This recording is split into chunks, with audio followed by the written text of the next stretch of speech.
order a book or you'd like to buy a book, we have them at the desk back over there for you to buy after the event. We're here tonight, of course, to celebrate the release of The Unfinished Acts of Wild Creation with author Sarah Yahm in conversation with Joanna Rakoff.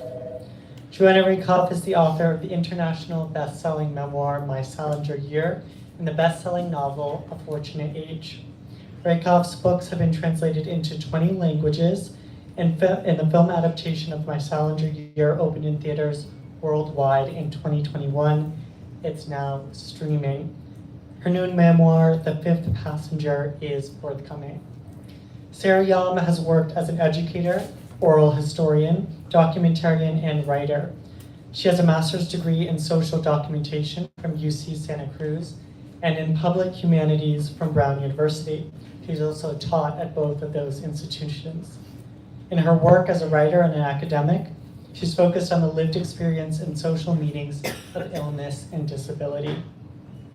Unfinished Acts of Wild Creation follows a tight-knit, eccentric Jewish family, the Rosenbergs, over 4 decades, combining the madness of motherhood with the manic absurdity of grief. Bursting with humor and heartbreak and inspired by Yahm's own experience as a disabled author facing the existential terror of parenting while ill, the novel leaps through the trials of motherhood, the impossibility of adolescence, the hopelessness of grief, and all the wild beauty and hilarity that makes life worth living anyway. Please join me in welcoming Joanna Rakoff and Sarah Yahm.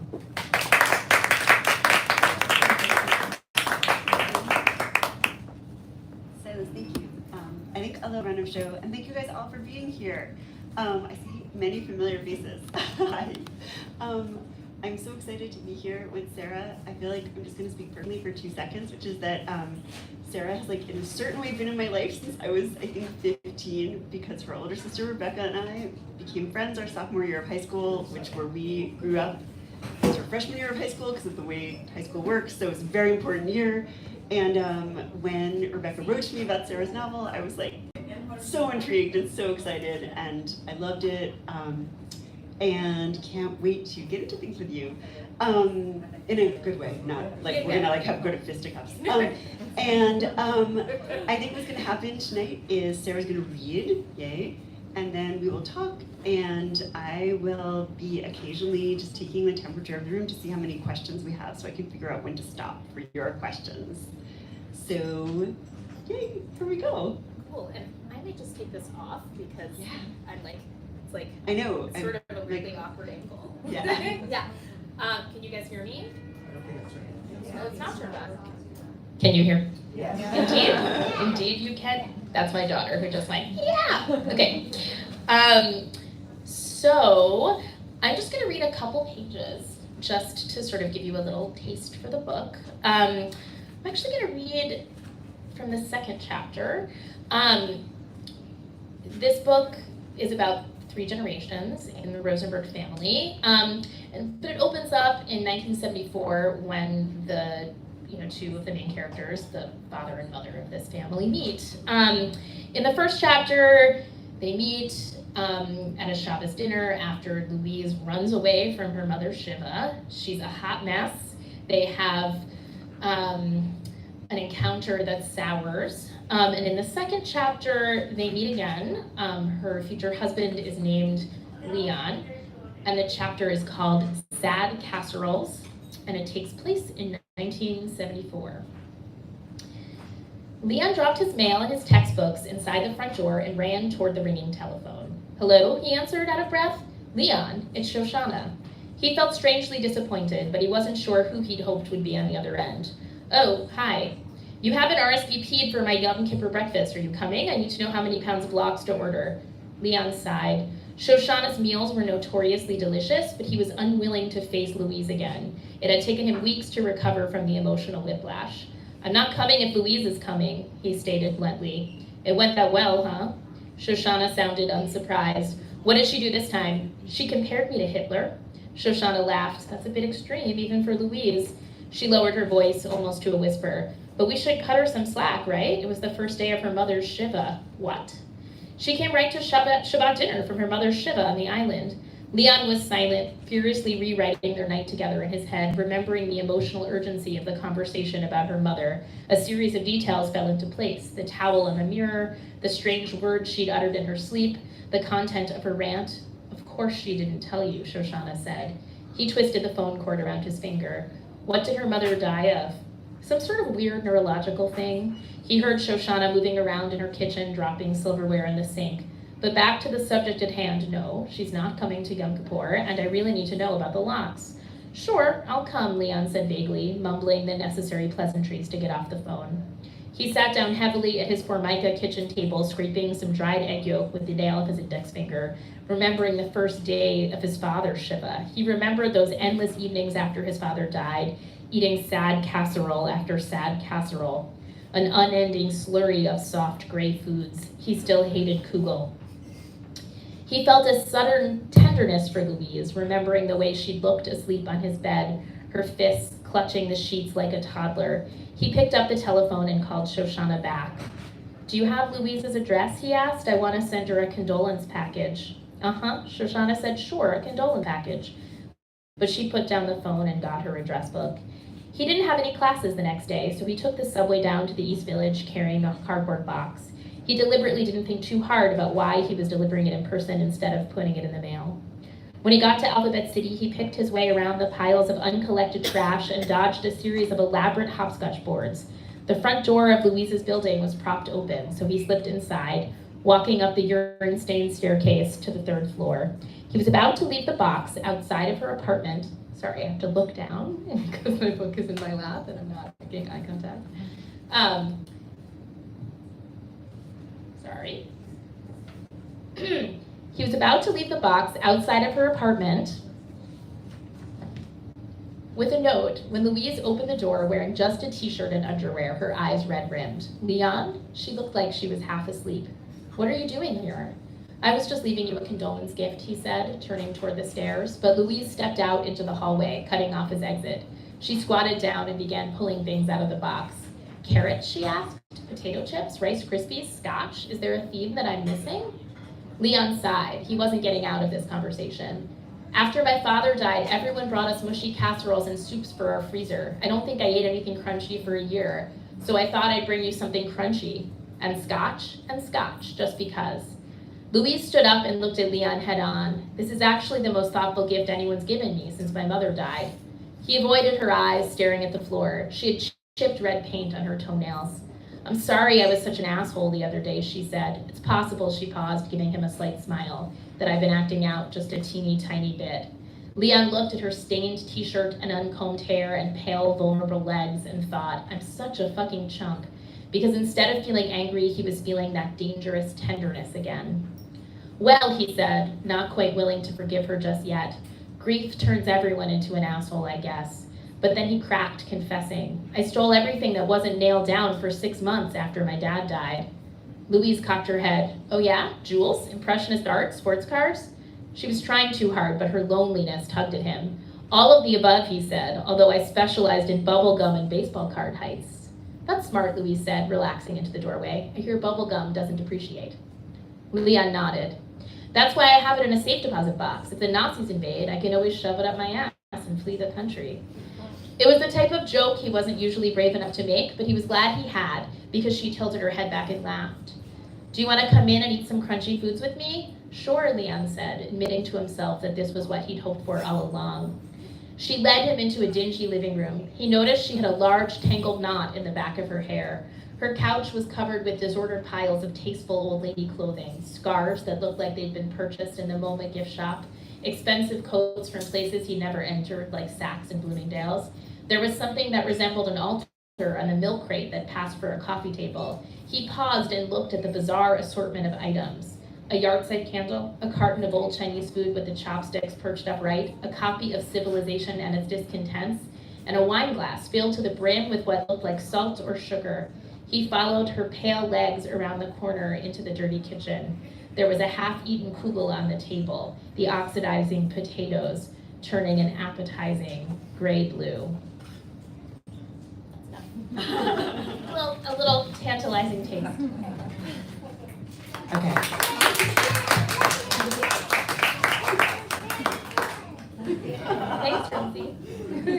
Agreed. Hard agreed.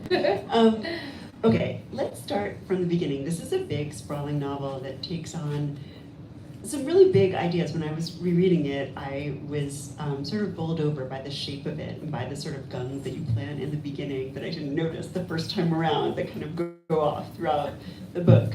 Where did it start? What is the kernel of an idea? Did it start with Louise? Did it start with this neurological disorder or the idea of a genetic disease? I think it started because I was developing a series of strange physical symptoms, and as a novelist, I needed to fictionalize them, right? So, and that was, I don't know, years ago, right? And so there's a chapter at the end, Lidiola, where she's describing these things that felt like seizures. In my case, they weren't seizures. In her case, they are. And so I think it was sort of my inexplicable physical symptoms. But then the heart of it really began to take shape after I gave birth to my daughter. Because I thought she was gonna be gone for that. Yeah, maybe go to the children's section. Yeah, it's a great section. I think that's a great idea. Okay. Yeah, she's refusing to go. Yeah. Okay, yeah. Go explore the children's My section. children might be there. Is Yeah, that true? that's a great idea. Go play with them. My children are lost. They're Just FYI. missing. Your If you children are see any missing? children roaming around, Yeah. they're mine. She's gonna like tell me her feelings are later, but like she was supposed to be in the children's section. Yeah, it's fine. So basically, when I was pregnant with her, I started to have these issues with my wrists and hands, which made it hard for me to type, to write, to like open jars and things like that. And I was terrified because having a baby, as all of you who've had babies know, is incredibly physical, right? It's like picking them up, it's hauling them, it's changing their diapers, right? It's like, pumping, right? And so I was terrified, and I became convinced in like perinatal depression that the only thing that made sense was I just decided that I had to give her up for adoption. That was the only logical thing that made sense. That I decided in this like insane moment that like giving her up for adoption was the only thing that made sense. Obviously it would never have happened. I just was like lying in the bathtub, convinced that this was the only logical explanation because she needed an able-bodied mother. My husband came in and I was like, I've decided we have to give our baby up for adoption. And he was like, what about me? And I was like, you're irrelevant, because at that point in pregnancy, right, like it's so physical, like you're one body. And I was like, you're completely irrelevant. And he was like, I'm gonna call your sister. I called my sister, she came over and was like, this is crazy. But I started to think about this question of a mother who leaves her child out of this conviction that it's the best thing for her kid, right? Because in that moment, in that distorted, depressed, 8-month pregnant moment, I was utterly convinced that I had to make this ultimate sacrifice for my kid. And so that really became the kernel of this book, which is Louise, when she gets sick, because there are 3 generations of women with this terminal genetic disease, she does make the decision to leave her child because she doesn't want her kid to witness what she herself went through with her own mother. And so it really took on like corporeal form in that like bathtub moment. And then, I gave birth and I had her, but it made me this like intellectual idea of like a mother who leaves. I suddenly believed it was possible that she could be a good mother and make this devastating choice. Oh, that's so interesting. So what role did research play in the book? Absolutely none. Because I was like, in my head it's like a prion disease or something, but like I knew that if like I actually tried to make it literal, everything would fall apart. Because, there wouldn't actually be this symptom, there wouldn't be that symptom, and I really did want to take my weird symptoms and like weave them into this imaginary disease. And I was like, Ashkenazi Jews, we're so inbred, we have so many weird diseases. Like we've got Tay-Sachs, we've got this, we've got that. It's totally believable that there would be an Ashkenazi disease that has this particular set of symptoms. So I actively chose not to research it. Oh, interesting. Oh, I was thinking in terms of research, like also, did you become fascinated by real women who had abandoned their children for sort of good reasons? For altruistic reasons. Yeah. I didn't. I think in part because was like raising a young child, and it was like too painful, actually, like the thought, like, because it turned out that like the form my postpartum depression took was the exact opposite, where I like couldn't be separated from her for more than like 2 minutes without weeping. And so I was able to sort of like channel it in this particular character, but like I couldn't read accounts like that. Like it would have been too painful for me. Yeah, I know exactly what you mean. When my youngest child was a baby, she didn't sleep, and so I read through the night. And one night I read the entirety of Barbara Torpedo's novel, Brother of the more famous Jack. Has anyone read that? Okay, it's a great English novel. Everyone should read it. Very popular in the UK.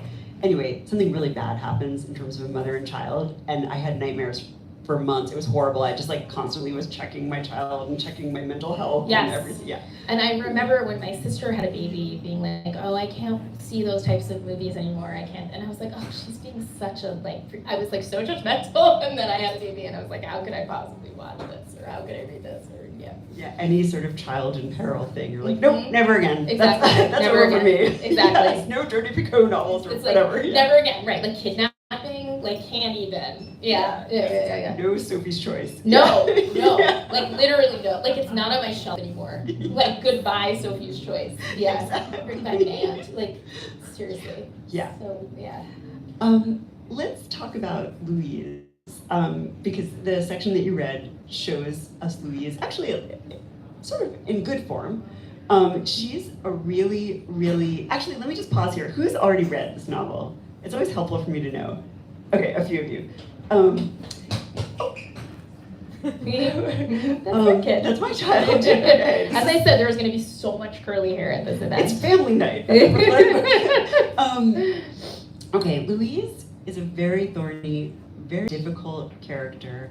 And as a person who's worked in publishing, done a huge amount of writing about books and also publishing, I know that it can be difficult bringing what's often known in publishing as an unlikable character, a difficult character, yes, to life. And not just that it's difficult, for instance, like to sell a book with an unlikable character, but I think it can often be difficult even to write them because of those voices in your head saying, are people going to want to read this? You know, will this book actually come out?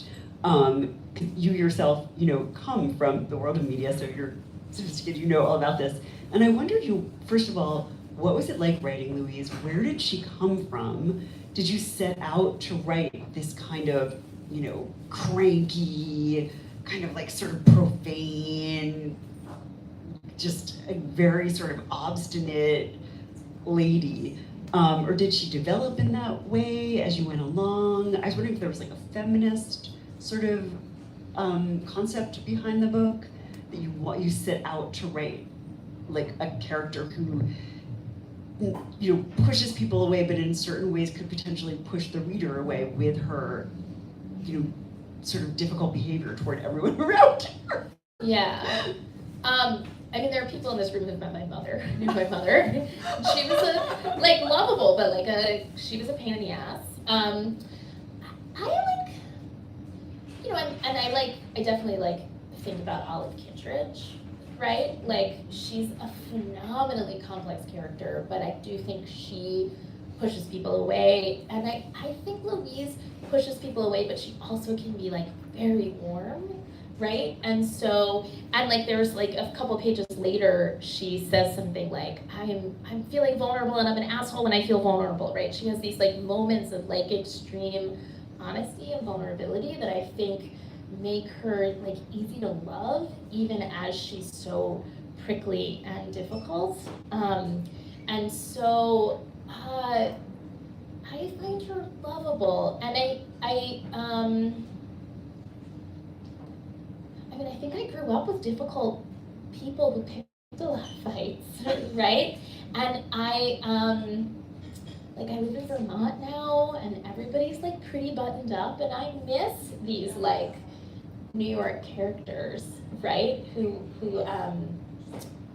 has anybody here seen Dying for Sex, the Hulu series? Not yet, but everyone keeps telling me to. It's phenomenal, and there's Jenny Slate is incredibly warm and in like loving this friend of hers who's dying, and yet picks these extraordinarily absurd fights. She's a hot mess, but it comes from like this like warmth of her love and vulnerability. And I hope that's true about Louise in the end. Well, that brings me to one of my big questions for you, one of the things I was dying to talk about, which is that you, in this novel, are portraying a world that is very familiar to me, the sort of cranky New York Jewish experience, which again, living here, I don't find that much of it myself, but I grew up with it too, and the kind of, I don't know, like the ladies who are like, ugh, this looks is terrible, what were you thinking? Like, that's a terrible example, but anyway, who are, you know, totally happy to criticize anything and everything about you, and also often just want to argue for the sake of arguing, and have a very particular sense of humor as well, that is on the dark side, perhaps. And like a lot of the characters in the book reminded me of Philip Roth's characters, Cynthia Ozig's characters, and I wondered a couple things. I keep asking multiple part questions, but I felt like what, especially reading it a second time, you were getting at was the ways in which this is linked to what is now known as generational trauma, that was then known as nothing, like that then did not have a name. Leon and Louise both come from different backgrounds. Yeah. And they've both been treated crankily by their own parents, and that's really shaped them. And I wondered if this is what you were sort of thinking about as you wrote it. I mean, there's an inherited genetic disease, right? So, I think it's literal and it's also metaphorical for sure, right? And so, I don't know, it's kind of an interesting question. Trauma comes up all the time through the book, right? I mean, there's this whole, in the end, so Leon, his husband and his family, becomes a therapeutic tattoo artist because he and Louise have this commitment to sort of honesty above all things, right? Like she's opposed to this idea of euphemisms, right? This idea of like euphemizing suffering and making nice, like that's what's truly intolerable to her, is people ignoring suffering and trauma. And in many ways, that's actually what drives her to leave, because that's sort of the social contract of her marriage and her family, is that like other people euphemize, other people aren't emotionally honest, but we face things head on. And then when her family can't deal with her like inevitable death, she kind of has to run away because she can't live without sort of like being honest about suffering. And so in the end, I feel like if there's like a simple takeaway message from this like complex novel, it's that Leon has this idea that like if people could sort of like tattoo on their skin like the ways in which they've suffered and like what they've lost. So he's like working in California, and somebody whose house burned down in a wildfire like wants the house tattooed on her back, right? That if people were these like walking signs of like the ways in which they've suffered, that like the world would have been a place that Louise could have stayed in, like it would be more tolerable. So I mean, to the degree that there's like a message, right? It's that like we need to be explicit about these like forms of trauma that we're, you know, victims of or policed by or something. Where does it come from, that desire to write about that and to sort of portray and dramatize that idea and message in your life or in your reading or in your work prior to writing this novel? That's interesting. I don't know. I mean, like, my parents were both therapists, and I think like I was walking around all the time. Like my house, everybody was completely honest about everything all the time, right? And then I had to like go into the world, and there were things that I was like allowed to say and things that I wasn't allowed to say, and I was like frightened all the time, and like neurotic and anxious and scared, and I had to like perform, right? And I think like, what's that sociological term, covering, or what is it, Allegra? Is it covering? Yeah, like I think the act of covering and having to pretend that I wasn't terrified was really exhausting. So maybe it comes from that. Like terrified of being exposed, for being as like frightened as I was, I think. like having to pretend that I like wasn't afraid. So I remembered that both your parents were therapists, and there's a lot about therapy in this book, and also a lot about the way being a child of a therapist, I'm going to try to not use an expletive, messes you up. Do you want to talk a little bit about that? Yeah, so actually, my mother was also the child of a therapist, and the opening line of this book is my mother's.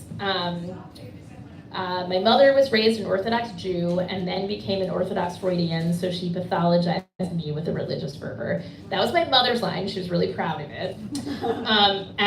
And like she had dementia before she died, and so she made everybody in her retirement community read her the book over and over again, but she would forget it. So they basically, like, about 20 people read her that opening chapter, like 20 times, and every time she got to the line, she'd be like, that's a fantastic line. And it's like, yeah, it was yours. So, yeah, I mean, she was raised by an Orthodox Freudian who'd been an Orthodox Jew. And she felt like her mother was, like, constantly, like, forcing her to sort of reveal herself. And then my mother attempted to sort of, like, correct those mistakes and ended up replicating them. I mean, it's like complicated to be raised by people who've had like decades of therapy between them and like are completely unable to change patterns that they're able to like talk about in terms of like, you know, Melanie Klein says, but like, I'm gonna literally do exactly the thing that my mother did that like messed me up. So I mean, I don't know what it means to be raised by people who are like so self-aware and should know better, but don't, right? I mean, and like, maybe that's something that as parents we constantly face. Yeah, it's true. Maybe it's just sort of like writ large when you're a therapist. But there's a wonderful moment early on in the book where Louise is sort of thinking about how, as she walks through the world, she feels that her mother can essentially always read her thoughts, and that she spent her life like with her mother. Her mother just died, of course, when the book begins, but her mother would sort of almost tap into her brain and scoop out what was in there. Yeah, and that, I mean, I think actually my mother described something similar to that. Like she didn't describe it exactly in that way, but yes, she always believed that her mother knew everything she was thinking, and it was like terrifying to her. And it was always like, so I'm not gonna do that to you, but like then she did. Oh, my poor mother. Eleanor Yahm. The novel is very much steeped in the social and political turmoil of the 1970s. It begins in 1974, is that right? Yeah. And Louise and Leon, you know, they recognize each other at this dinner as kind of both members of the kind of counterculture. They're at a dinner and everyone else kind of looks, whatever, like preppy, sort of buttoned up. They look like young professionals. And I wondered, you know, the extent to which you were excited to write about that counterculture. Something we've corresponded a bit about, having grown up in the same place where that kind of counterculture was very, very present where we grew up, but there was also very much these sort of other, like, what came to be known as yuppies. Right.